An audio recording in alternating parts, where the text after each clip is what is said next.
when I was about to leave and I wanted to say goodbye. And he said, well,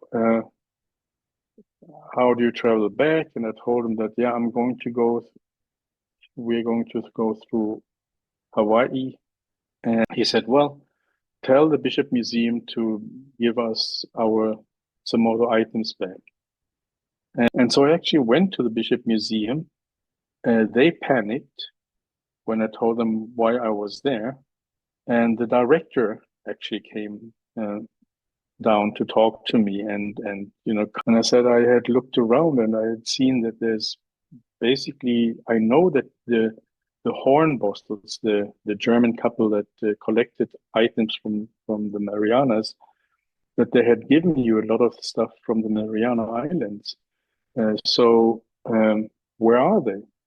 They said, well, they're in storage. And I said, well, then in that case, you can send them back, because they can be displayed in Guam. I don't know what happened after that, but at least I felt that I did good on my promise to Angit.